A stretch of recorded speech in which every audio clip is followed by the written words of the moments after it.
अगं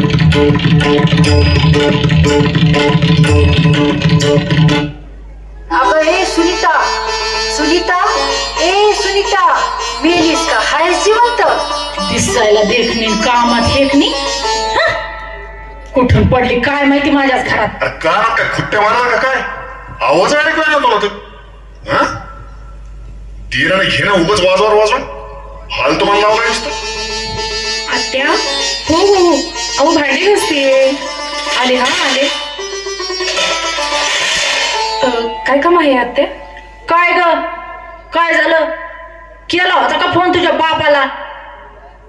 लग्न लावून 4 वर्ष झालेत तरी अजून हुंड्याचे पैसे दिले नाहीत त्यांनी. हो, केला होता ना फोन. बाबा आजारी आहेत. अहो सावकाराची माणसं कालच आले होते. पैसे फिटले नाहीयेत आणि जमिनीच्या वाटण्या नसल्यामुळे ना जमीन विकता येत नाही बाबांना. काय रे हे नुसत्या चाळवण्या लावल्या? आज देतो उद्या देतो, आज देतो उद्या देतो. हुंड्याचे पैसे द्यायचे ना आधी. आमच्या पैशाची बरोबरी होत नव्हती तर घाण ठेवायचं असतं ना तुझ्या बापाला कुठं तरी. नुसती ढोंगदारी केली त्यावेळेला. अरे काय बोल हा? लग्न केलं नुसतं मनस्ताप झाला डोक्याला. खरंच मूर्खपणा झाला लग्न करून. तेव्हा तर लय आवडली होती तुला रत्नाची खान. अरे अरे तू कशाला काळजी करतोस? मी आहे ना खंबीर हिच्याकडे बघायला. आता प्रयत्न चालूच आहेत ना आणि आताच पैसे नाही भेटू शकत हो.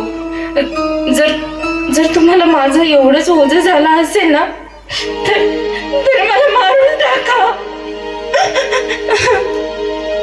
हा बरं झालं तूच बोललीस. धर रे धरीला, देवीला जाळ, धरीला लवकर, धर धर लवकर, धर धर धर धरा तुम्ही पण, धर, पकडा हिला, पकडा. बरोबर बोलली साई. संपूर्ण टाकू हिला म्हणजे डोक्यावरची कटकट तर जाईल. घे त्या पोरांना मध्ये आणि लाव त्या दाराची कडी. हिचा भिकारी बाप देत नाही आता पैसे. गोड बोलून घातली आमच्या गळ्यात.